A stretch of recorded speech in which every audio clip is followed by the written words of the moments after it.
set out for one day, and all of a sudden we lost the trail, and now we're out of water. We have no food, and nobody's looking for us. They won't even know where to find us. That location can be very deadly very quick. She said, "You need to go, Vaughn. I can't go anymore." And she said, "Tell the kids I tried as hard as I could." And we just looked at each other, and it's like, this is it.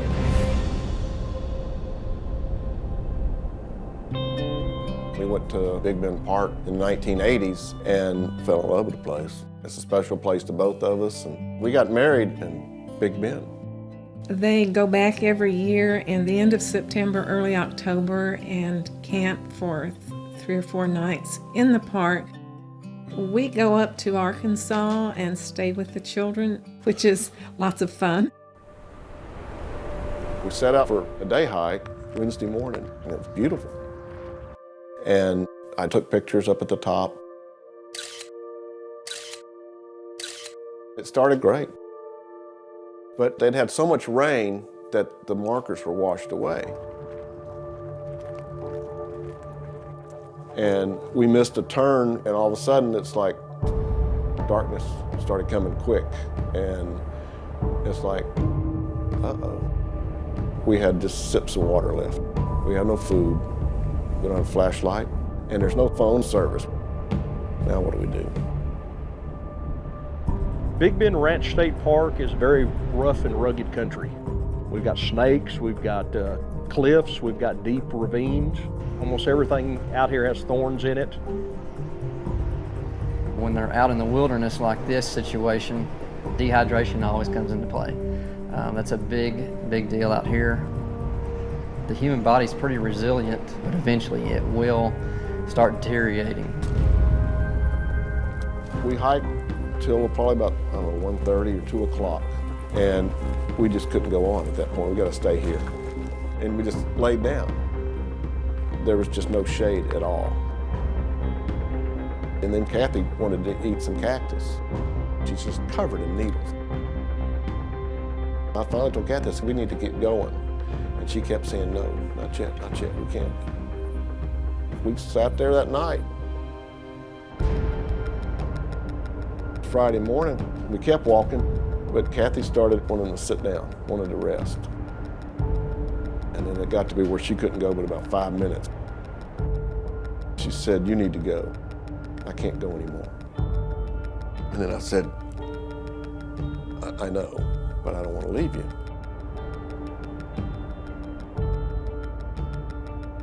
She said, "I love you." I said, "I love you." And she said, "Tell the kids." I gave it my best. I didn't want to leave her, and I hated it, but I got to go. Because when the sun goes down, if I hadn't found the road by then, I'm toast.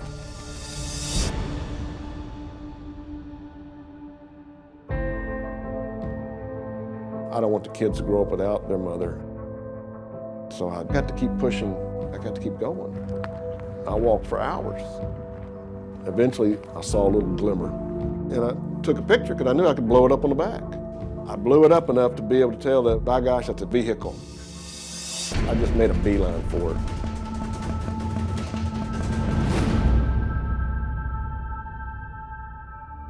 Friday, Rick made it on down to the ranger station, and he told us that Kathy was missing. Meanwhile, the children were wanting to know why their parents hadn't called. When are they coming home? Will they die? Will they ever get back to normal? The thing I thought about most was, I want her here where I can hug her. Our pastor called and she said, "Have you talked to Kathy's mom?" And right then I knew something was wrong. We had lots of rescue personnel that were showing up. We had our briefing here. We got everybody ready to go, suited up. Hopefully we'll find her alive, but time is critical. She's been out there without food or water, so we've got, 24 hours. I told Rick we were going to do everything in our power to try to find his wife. But when they're missing that long out in this type of country, heat, cold, dry conditions, they're normally not found alive. I just kept wondering if I would ever see her again. It was hard to sleep in my comfy bed, knowing she was out there all alone. Someone can only survive without food and water for so many days. When dehydration intensifies, your organs haven't had anything in them to function, so they're starting to break down, so your brain's not thinking properly. Your whole body's going into shock. I've done a lot of these search and rescues, and most of the time you do not find live bodies. You find remains. Saturday, they called it off at dark. And that's when I started having the thoughts of, what if she doesn't come back, you know? Because if they didn't find her Sunday, there was no hope after that. He was more composed than I probably would have been if it were my wife out there. So one of the things that I wanted to rule out is any type of criminal activity, whether he harmed his wife. But we were able to rule it out by interviewing him. They were asking me, so, well, what was she wearing? I said she had blue shorts on, light blue shorts, and her shirt, I can't remember the color. But I have a picture of her on the trail when we first took off. And they just looked at me like, you got pictures? We were able to take those pictures and take a 300,000 acre big ranch and narrow it down. It was almost like we could follow it on the map where he had gone. Let me show you another picture here. See this bluff right here? My thoughts on it, because there's some big bluffs up here, I really believe that our search teams are going to find her somewhere in this area.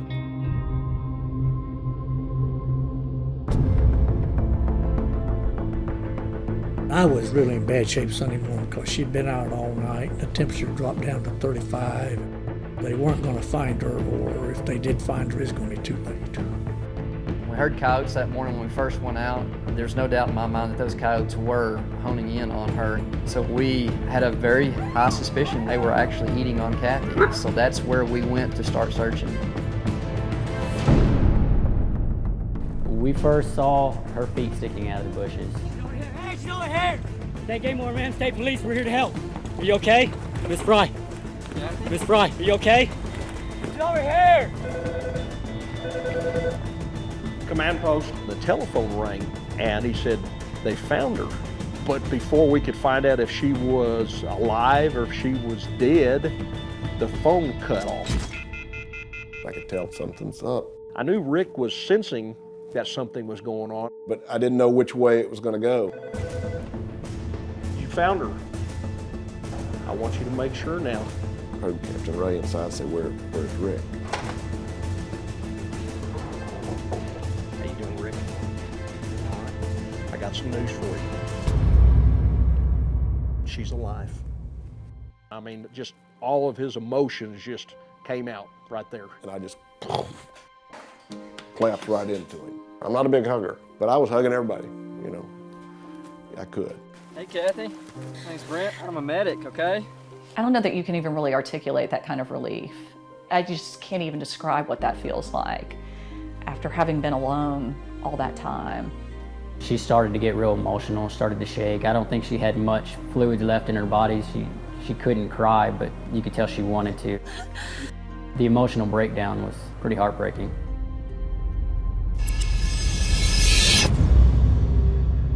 Rick kept pushing me. He kept saying, you know, we have to go.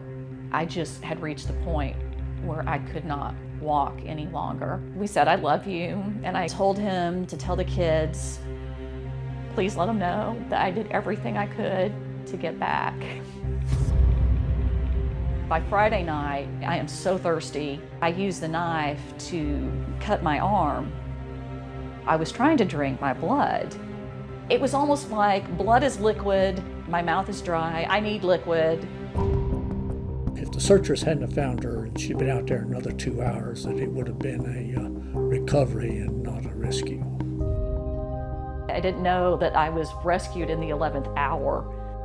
My temperature fluctuated from hypothermia up to 103 at one point. I was losing kidney function. They were concerned about my heart, and of course, all of the cactus needles in the spines embedded in my tongue and in my lips. This one right here I'm hoping that this one is about to come out.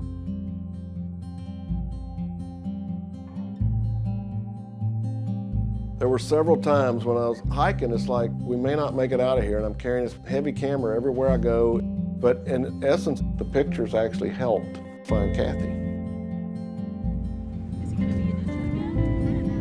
I just did not think I would ever see my children again. It really does change your perspective in terms of how you react to life. We're just so happy to be here.